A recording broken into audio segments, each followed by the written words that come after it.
1절에서 17절까지 말씀 교독하겠습니다. 오늘부터 마태복음 묵상 시작합니다. 시작성경 첫 부분 마태복음 1장 1절에서 17절까지 말씀 교독하겠습니다. 오늘은 1월 6일 월요일 아침입니다. 아브라함과 다윗의 자손 예수 그리스도의 계보라. 아브라함이 이삭을 낳고 이삭은 야곱을 낳고 야곱은 유다와 그의 형제를 낳고 유다는 다말에게서 베레스와 세레를 낳고 베레스는 헤스론을 낳고 헤스론은 람을 낳고 람은 아비나답을 낳고 아미나답은 나손을 낳고 나손은 살몬을 낳고 살몬은 라합에게서 보아스를 낳고 보아스는 룻에게서 오벳을 낳고 오벳은 이새를 낳고 이새는 다윗 왕을 낳으니라. 다윗은 우리아의 아내에게서 솔로몬을 낳고 솔로몬은 르호보암을 낳고 르호보암은 아비야를 낳고 아비야는 아사를 낳고 아사는 여호사밧을 낳고 여호사밧은 요람을 낳고 요람은 우시야를 낳고 우시야는 요담을 낳고 요담은 아하스를 낳고 아하스는 히스기야를 낳고 히스기야는 므낫세를 낳고 므낫세는 아몬을 낳고 아몬은 요시야를 낳고 바벨론으로 사로잡혀 갈 때에 요시야는 여고냐와 그의 형제들을 낳으니라. 바벨론으로 사로잡혀 간 후에 여고냐는 스알디엘을 낳고 스알디엘은 스룹바벨을 낳고 스룹바벨은 아비훗을 낳고 아비훗은 엘리야김을 낳고 엘리야김은 아소르를 낳고 아소르는 사독을 낳고 사독은 아킴을 낳고 아킴은 엘리훗을 낳고 엘리훗은 엘리야사를 낳고 엘리야사는 mat단을 낳고 mat단은 야곱을 낳고 야곱은 마리아의 남편 요셉을 낳았으니 마리아에게서 그리스도라 칭하는 예수가 나. 그런즉 모든 횟수가 아브라함부터 다윗까지 14되요 다윗부터 바벨론으로 사로잡혀 갈 때까지 14되요 바벨론으로 사로잡혀 간 후부터 그리스도까지 14더라. 아멘. 마태, 마가, 누가, 요한, 그 마태, 마가, 누가 복음을 공간 복음, 예수 그리스도의 사건을 다른 입장에서 똑같은 사건을 기록한 책, 그래서 공간 복음이라고 말하고 요한 복음까지 합쳐서 복음서라고 말합니다. 똑같은 내용을 하나만 쓰면 되지 헷갈리게 왜 여러 개 썼냐? 타겟이 달라요. 독자층이 다릅니다. 마태는 유대인을 타겟으로 했어요. 그래서 유대인들의 관심사가 뭡니까? 예수 그리스도가 왕, 메시아라는 것을 증명하고 입증하고 그것을 강조하기 위해서 오늘 1절 아브라함 우리는 이렇게 얘기하자면 원어는 다윗부터 시작해요. 다윗 왕이 이스라엘을 상징하는 왕이기 때문에 예수 그리스도가 우리의 왕이라는 걸 강조하기 위해서 이것부터 얘기하는 겁니다. 그래서 마태는 예수가 그들의 메시아고 왕임을 입증하려고 이 책을 이 복음서를 쓴 거죠. 그리고 또 아브라함과 다윗의 언약이 예수 그리스도를 통해서 성취됐다는 걸 보여주기 위해서 이 얘기를 하는 겁니다.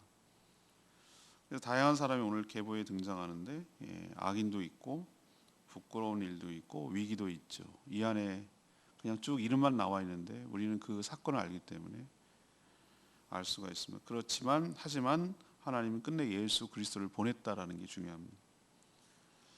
마태는 의도적으로 14대 17절에 보니까 14대씩 잘랐어요. 의도적이에요. 이건 나중에 설명하겠지만 14대가 아니에요. 착오가 있어요. 그렇지만 의도성이 있는 거예요. 목적이 있는 거예요. 하나님의 큰 구속사의 흐름, 창조, 그렇지만 인간의 타락, 그리고 마지막 그 인간을 타락한 인간을 구속하기 위한 하나님의 구원 계획이 의도적으로 14대를 잘라서 표현하고 있는 것을 알 수 있습니다. 그래서 오늘 질문은 이 계보를 통해서 보이려는 것은 무엇일까? 무엇을 보이려는 것일까? 마태의 의도는 무엇이냐는 것이죠. 첫 번째 1절 말씀 근거로 예수 그리스도가 언약의 성취자라는 걸 보이고 싶은 겁니다. 마태의 의도는 너무나 분명합니다. 예수 그리스도가 언약의 성취자이심을 보이려는 거죠. 그래서 가장 먼저 서두 1절에 아브라함, 다윗을 언급하고 있어요. 그리고 새 징검다리 보이십니까?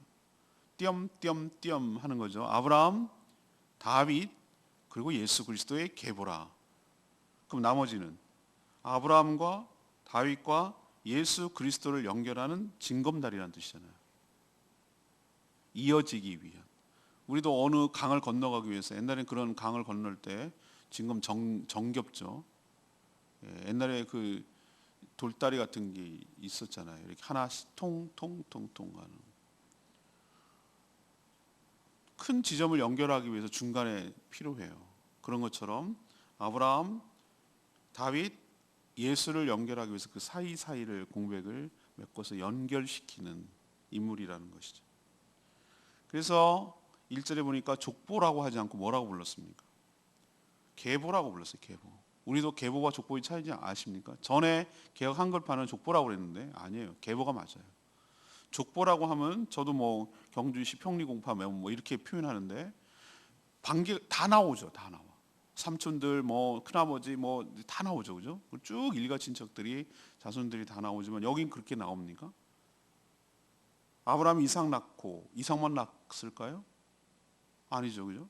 그다음에 이삭은 야곱만 낳았습니까? 12형제는 어디 갈 거예요? 저기 에서는 어떻게 갈 거예요? 그럼 야곱은 유다만 낳았습니까? 엄청 많이 낳았죠. 근데 유다라고만 얘기하잖아요. 어디로 흐름을 내려가는지를 보여주시잖아요.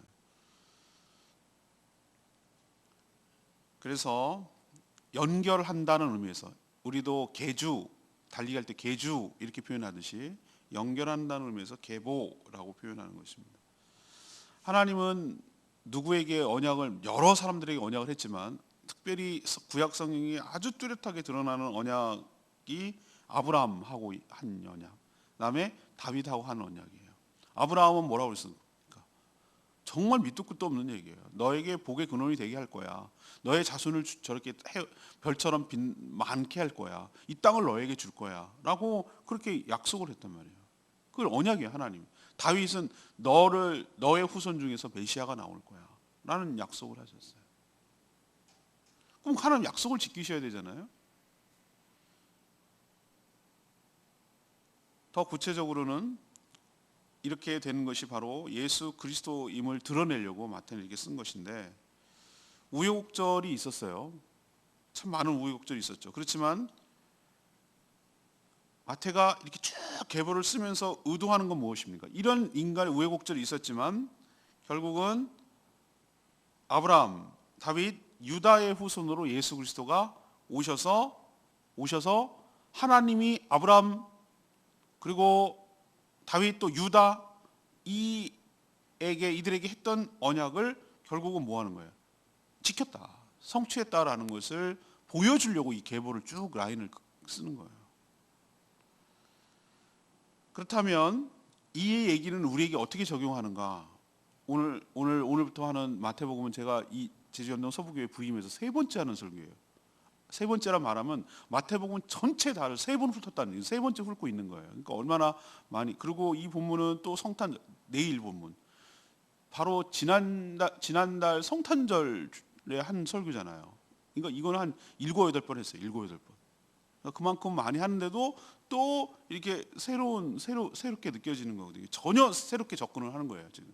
그런데 이 얘기가 우리한테 무슨 의미가 있을까요? 그리고 이런 쭉 여기서 많이 걸려 넘어지잖아요. 초신자들 좀 재밌는 스토리 얘기하고 뭐 하늘을 붕붕 날아다니고 무슨 재밌는 얘기하고 러브 스토리가 들리고 뭐 이런 얘기하면 재밌을 텐데 소설처럼 딱 큰맘 먹고 읽으면은 쭉 무슨 이름 전혀 알지도 못하는 뭐 아브라함 정도는 알까, 다윗 정도는 알까 모르는 사람들 얘기가 나오면 탁 막히는 거죠. 근데 왜 이걸 해놨을까? 그만큼 중요하다는 거예요. 유대인에게 너무 중요하고 우리에게도 너무 중요해요. 왜 중요하냐 우리한테? 그건 니네들 얘기잖아요. 당신들 쭉 이거 이어간 거잖아요. 그게 아니에요. 여기서 우리가 느낄 수 있는 건 뭐냐면은 하나님께서 아브라함과 다윗에게 했던 약속을 이렇게 반드시 성취하는 분이라면 예수 그리스도를 통해서 우리와 언약을 맺으셨군요. 예수 그리스도를 영접하면 믿으면 거듭나서 하나님의 자녀가 되는 줄로 믿습니다. 천국과 영생을 보장하는 줄로 믿습니다. 주님이 다시 오실 줄로 믿습니다. 우리를 부활시켜서 영생 복락을 누리도록 우리를 새하늘과 새 땅으로 인도하여 주실 줄로 믿습니다. 이 언약이거든요. 이게 다 예수 그리스도로 맺은 언약이란 말이에요.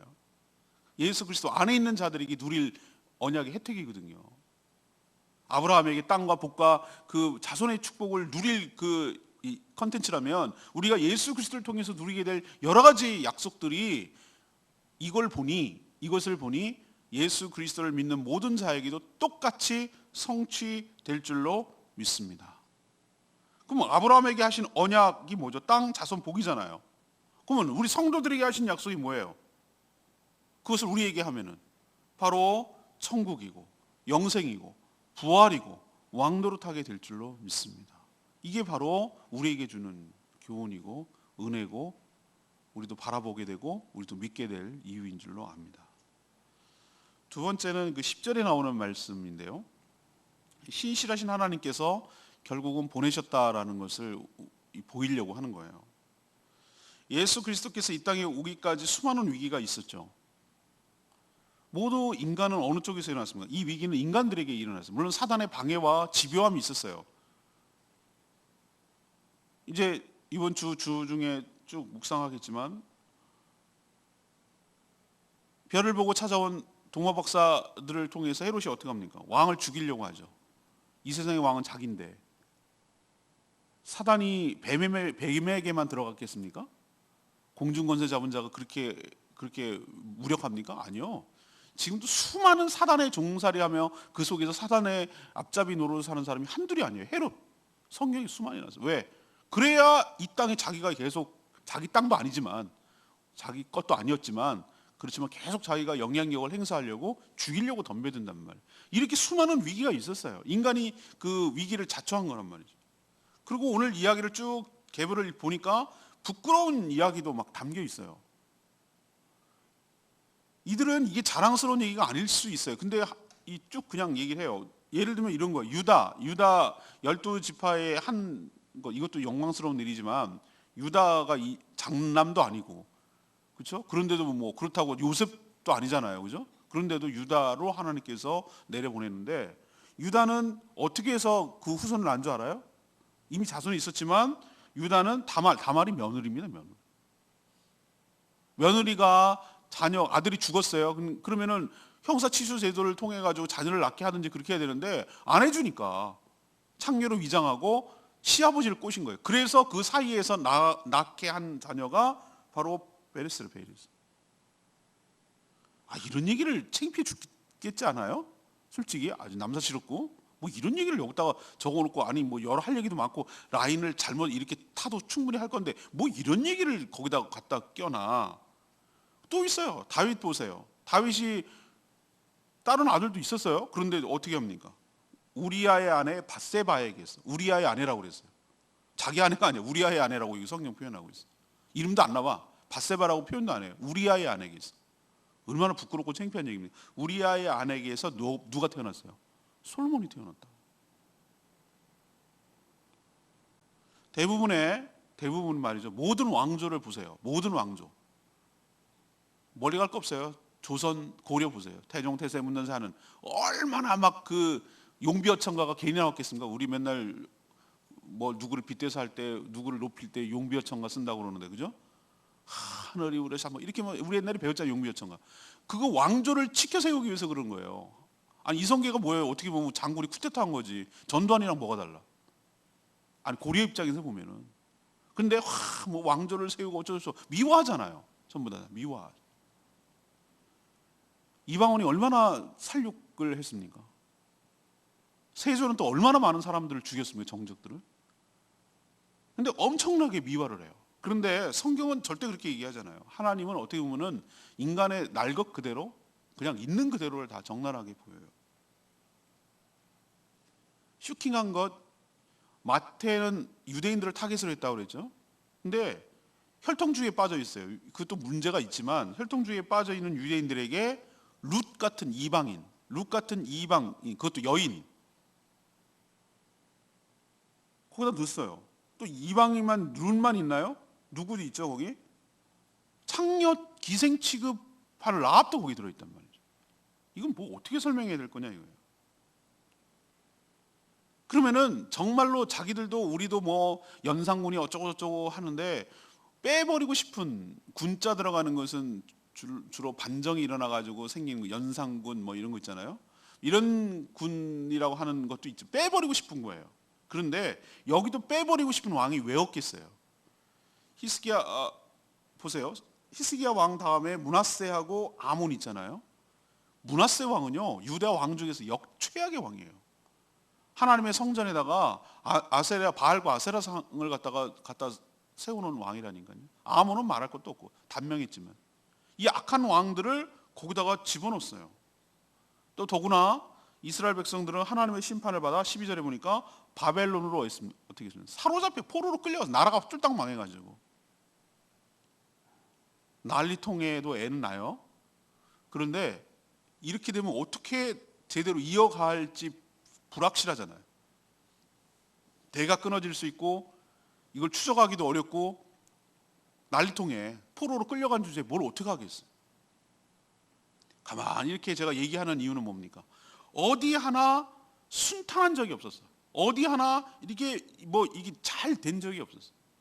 늘 위기고 늘 어려움이 있고 늘 부끄럽고 이런 얘기예요. 인간 얘기가. 근데 제가 드리고 싶은 말씀은 이거예요. 그러면 하나님이 인간을 구원하고 이 땅에 예수 그리스도를 보내려고 하는 그 계획이 실패했느냐? 아니에요. 아니라고. 여기에 저는 은혜가 있다는 거예요. 무슨 뜻이냐? 우리의 이렇게 연약함, 인간들의 패역함, 이렇게 부족함, 불성실함, 이런 여러 가지 악조건에도 불구하고 하나님께서, 신실한 하나님께서 당신의 계획, 구원, 이 모든 인류를 구원하기 위한 아들 예수 그리스도를 보내기 위한 계획을 끝내 결국은 이뤄내시고 성취하신 줄로 믿습니다.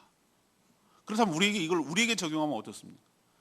우리도 그럼 막 살아도 되겠네 이런 개념이 아니라 우리의 부족함과 우리의 연약함과 우리의 모자람과 우리의 어리석음에도 불구하고 하나님께서 우리를 향한 하나님의 사랑을 관철하며 우리를 향한 하나님의 구원이 결코 실패하거나 좌절하거나 잘못되지 않고 반드시 이 모든 일을 예수 그리스도 안에서 성취하시고 완성하시고 끝내 이루실 줄로 믿습니다. 이게 바로 은혜예요. 이래서 하나님을 믿을 수가 있고, 이래서 하나님을 기댈 수가 있고, 이래서 우리 눈으로 보면은 이건 끝났어, 망했어, 폭망이다 이렇게 말할지 몰라도, 우리는 그렇게 보일지 몰라도 하나님이 결코 주 안에서는 실패라는 없다, 좌절이는 없다, 망가지는 일은 없다. 끝내 자신의 뜻을 이루시는 신실한 능력, 구원자, 전능자 하나님이심을 우리에게 보여주고 있는 줄로 믿습니다. 마지막 세 번째는 뭐냐? 16절 말씀. 예수가 바로 기다리던 구원자라는 것을 우리에게 보여주는 거예요. 마태계보를 쭉쭉쭉쭉 이름을 세보니까 42세대 41명이 나와요. 그런데 우리 누가복음도 했지만 누가복음은 거꾸로 쭉 올라가는데 누가복음도 이런 계보를 적었어요. 55세대예요. 55세대. 그러면은 13대에 400년 정도가 갭이 차이가 나요. 빠졌어요. 그럼 뭐야? 성경이 모순되지 않는데 왜 서로 충돌하고 있지? 제가 말씀드렸잖아요. 그렇지 않아요. 마태는 17절에 보니까 모든 대수가 아브라함부터 다윗까지 14, 다윗부터 바벨론 포로까지 14, 바벨론 포로부터 그리스도까지 14, 이렇게 의도적으로 이렇게 맞췄어요. 의도적으로 맞힌 게 느껴져요. 딱 14대가 아닌데 그 사이에 왕들이 더 있었거든요. 생략됐어요. 근데 왜 이렇게 했을까? 다윗의 이름이 히브리 숫자로 환산하면 14이에요. 옛날에는 아라비아 숫자를, 왜 아라비아 숫자라고 그러죠? 아라비아에서 아라비아가 원래 기원이 아니라고 그럽디다만 아무튼 우리는 그냥 우리가 알고 통칭 쓰는 1, 2, 3, 4, 5, 6, 7, 8, 9, 10 그걸 아라비아 숫자라고 그러잖아요. 그때 당시에는 아라비아 숫자가 없었어요. 그럼 숫자 카운트를 해야 되잖아요. 그럼 어떻게 합니까? 알파벳 순, 히브리 알파벳 순이 첫 번째가 1, 그 다음에 두 번째가 2, 세 번째가 3 이거예요. 우리로 치면은 기억이라고 쓰면은 우리는 가의 기억이지만 숫자가 없던 때는 기억이 1번 1이에요. 1의 개념을 갖는 거예요. 그럼 다윗을 풀어요. 그럼 다윗에 들어가는 숫자가 있을 거 아니에요? 4, 6, 4 14이에요. 다윗의 숫자가 우리는 좀 이렇게 말이 안 되지만 애들 무슨 뭐 할 때 제 이름 이상성 풀어놓고 이거 뭐 하고 몇 번 숫자 해가지고 이래서 둘이 맞냐 안 맞냐 옛날 장난하잖아요. 그런 거랑 유사해요. 하여튼 다윗은 14이에요. 그래서 거기다가 지금 뭐 하는 겁니까? 의도적으로 맞추고 있다는 느낌을 받고 있어요. 우리는 이해가 안 되는데 이 독자층인 유대인들은 이 말을 뜻을 아주 잘 이해한다니까요. 그래서 이렇게 의도적으로 갖고 하는 거예요. 왜 그런가? 예수 그리스도가 다윗의 후손임을 강조하려는 거예요.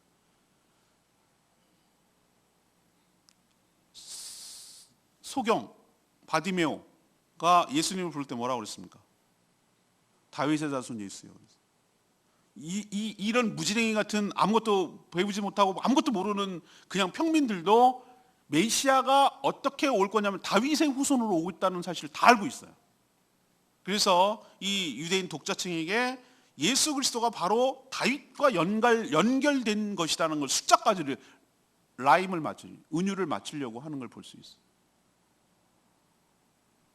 그래서 다윗의 후손임을 강조할 뿐만 아니라 다윗의 후손임을 정확하게 기억하게 하려는 14이라고 의도적으로 맞춰서 한 조치입니다. 그러니까 틀렸다고 말하기보다는 어디에다가 강조점을 두느냐고 의도적으로 가지고 했다라고 해석을 해줘야지 서로 틀렸다라고 말하면 곤란해요. 다른 것이 보충해주면 되니까. 처음은 이스라엘이라는 택한 백성의 시작을 얘기한다면 14대가, 중간은 이스라엘 백성들의 타락을 이야기하고, 그다음 마지막은 뭐죠? 그럼에도 불구하고 바벨론은 포로로 끌려갔는데 예수 그리스도를 통한 구원의 포인트가 있는 것이죠. 14대를 자꾸 강조하는 말은, 14대를 자를 때 강조하는 말이 어디를 시점을 잘랐죠? 바벨론 포로라는 걸 엄청 사로잡힐 때라는 걸 강조하고 있어요. 이게 역사적 사실이지만 왜 마태가 이걸 강조할까? 예수 그리스도께서 너희들에게 포로가 된 것을 사로잡힌 자들을 해방시키려고 이 땅에 왔다는 걸 보여주는 거예요. 그 당시로서는 로마 제국의 압제로부터 해방시키기 위한 의도, 그렇지만 더 궁극적으로 얘기하고 싶은 것은 뭐냐? 우리를 사로잡았던 게 뭐예요? 사단의 권세, 사단에게 영적으로 포로가 된 것으로부터, 사로잡힌 것으로부터 해방시키려고 예수 그리스도께서 이 땅에 오셨다. 그분을 통하여 우리가 구원을 받고 그 포로에서 해방되었다라는 것을 강조하려고 포로 얘기를 자꾸 하는 거예요. 여전히 로마 제국의 포로에서 해방시킬 메시아가 태어났음을 입증하려는 것이죠. 그래서 16절에 마침내 요셉과 마리아의 자녀로, 이것도 내일 또 얘기하겠습니다만, 그리스도라고, 그리스도가 바로 메시아라는 뜻입니다. 칭하는 누가 오셨다?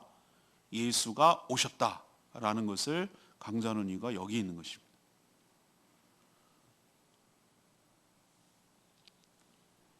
저는 레마의 말씀이 3절 아까 얘기하다 말았는데, 유다는 다말에게서 베레스를 세라를 낳고, 베레스는 헤스론을 낳고, 헤스론은 람을 낳고 그랬어요. 유다 다말 사건은 창세기에서 중간에 훅 들어간 스토리가 있기 때문에 익히 잘 알려진, 제가 아까 조금 언급했듯이. 그렇지만 여러분, 헤스론, 람, 이 사람들 스토리 압니까? 저도 모릅니다. 알려진 바가 없으니까. 그런데 계보에 들어가 있잖아요. 그런 사람이 한둘이 아니에요. 여기 계보. 여러분은 잘 알려지지 않은 그냥 사람들 잘 몰라요. 저도 포로 시대 때 사람은 누군지 모르겠어요. 그 암흑기에 누가 알겠어요? 어렵고 난리통에 살았는데 누가 알겠냐고. 그냥 이름만 있어요. 이름만. 여기에 저는 보니까 참 하나님이 희한하죠. 족보에는 막 그 미화하고 자랑하려고 뭐 우리 할아버지 우리 아버지도 뭐 무슨 뭐 박사 받고 뭐 이런 거 족보에 올리는 거 봤어요. 제가. 요즘은 그런 것도 안 해요. 그런 것도 안 하지만 아무튼 뭐 엄청 뭐 조상이 미화 이렇게 하는데 뭐 무슨 영의정까지 지내고, 왜 오성고 한음에서 우리 조상이거든요. 그 양반이. 뭐 영이 무슨 지냈고 뭐 이런 얘기를 엄청 강조합니다. 근데 오늘 계보 보니까 하나님은 그런데 관심 전혀 없어. 이 사람의 수명이 얼마나 오래 살았는가, 직업이 뭐고 업적이 뭐고 얼마나 부자였는가, 하나도 없어. 하나도 없어. 그냥 이름만 있어. 이름만. 우리가 라합, 룻 이런 거는 우리가 스토리를 따는 것을 아니까 이 사람이 누군지 알지, 이것만 딱 주면은 누군지 어떻게 알겠어요? 하나님의 관심이 모여 있습니다. 어떻게 이어져서 자녀를 낳아서 생명을 이어져서 하나님의 뜻이 이 땅에 성취되는지, 거기에 관심이 있어요. 생명이 생명을 낳고 또 다른 생명을 낳고, 그래서 하나님은 그 생명을 통하여 예수 그리스도의 탄생에 사용하셨어요.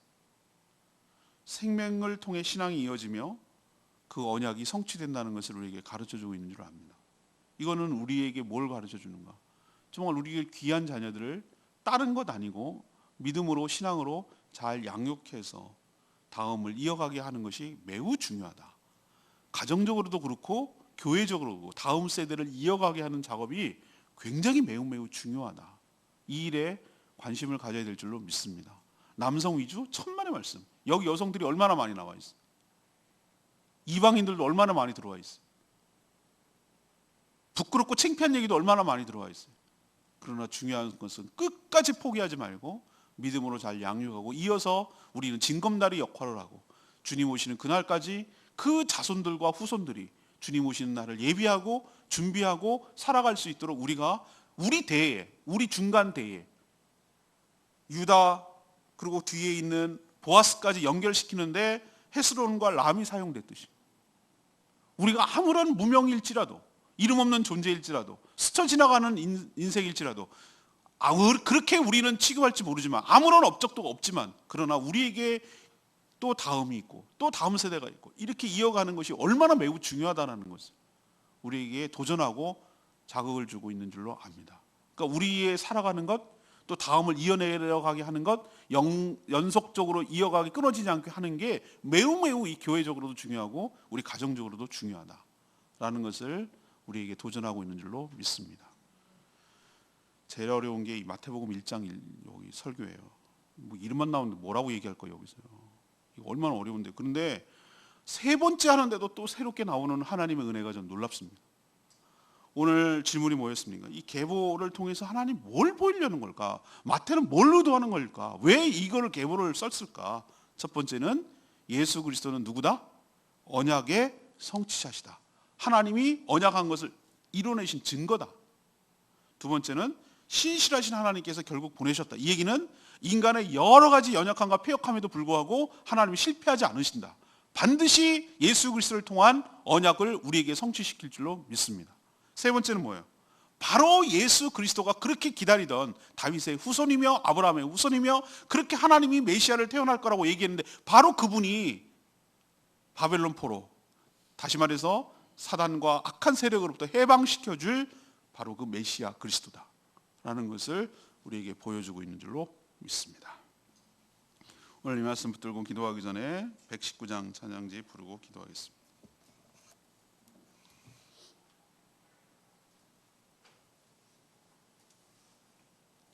찬양지 119장. 지존하신 주님 이름 앞에 모두 엎드려 경배해. 예수는 그리스도, 예수는 주, 하나님의 영으로 경배드리리.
예수가 바로 하나님이 언약하신 바로 그 그리스도 메시아 구원자이심을 우리에게 보여주고 있는 줄로 압니다. 바벨론 포로를 강조하는 이유는 포로된 자에서 해방되게 하실 분, 그분이 바로 예수 그리스도라는 걸 보여주고, 그렇다면 우리에게 기대하는 바는 예수 그리스도를 통한 언약이 모두 성취될 줄로 믿습니다. 구원, 완성, 부활, 영생, 천국 모든 것들이 예수 그리스도께서 하나님께서 성취하실 줄로 믿습니다. 믿음을 가지고 살아가는 저희들 되게 바라고 주여 외치며 기도합니다. 주여 하나님, 전하신 주님 이름 앞에 거룩하신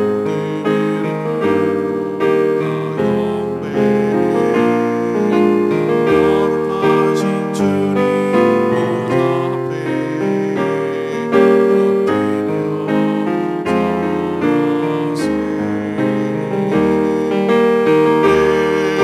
보좌 앞에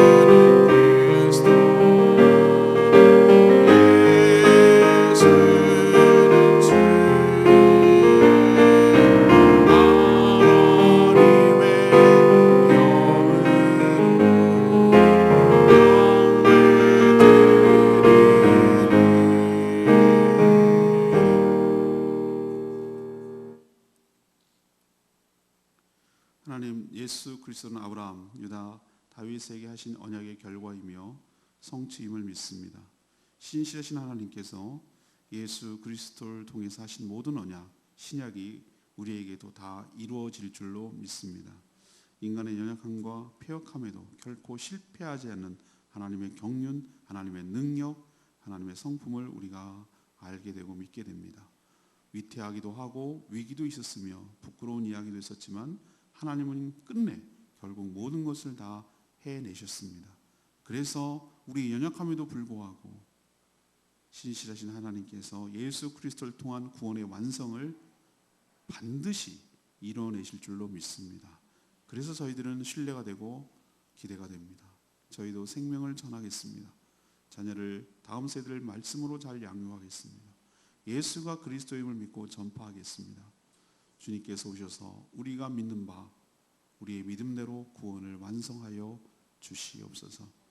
하나님, 이번 한 주도 주님의 은혜 가운데 살기를 원합니다. 맡겨진 여러 가지 일들을 기쁜 마음으로 잘 감당하게 하여 주시옵소서. 오늘부터 진행될 울산 남면교회 학생들 또 제주를 잘 이해하고 돌아갈 수 있도록 또 안전하게 지켜 보호하여 주시옵소서. 또 오늘 전국대회 출발한 우리 은율이 축복하시고 강건케 하여 주시고 지혜와 총명 주셔서 잘 감당하고 돌아올 수 있도록 은혜를 부어 주시옵소서. 또 연약해서 기도조차 못하는 여러 성도들 주님 불쌍히 여겨주시고 저희 또 대신하여 중보기도할 때 응답하여 주시옵소서. 올 한 해 하나님 당신이 사랑하는 자녀들을 축복하사 형통케 하여 주셔서 하나님께서 또 물질의 축복을 주시고 열어주셔서 하나님 나라를 위해서 존귀하게 쓰임받도록 복내려 주시옵소서. 모든 것을 주님께 맡겨오고 예수 그리스도의 이름으로 축복하며 기도합니다. 아멘. 오늘 한 주도 이번 한 주도 주님의 은혜로 살아가는 복된 한 주 되기를 축복합니다. 우리는 방송국 사정 때문에 녹음을 할 것 같아요. 네, 그렇게 하시기 바랍니다. 충분히 기도하고 바로 시작하겠습니다.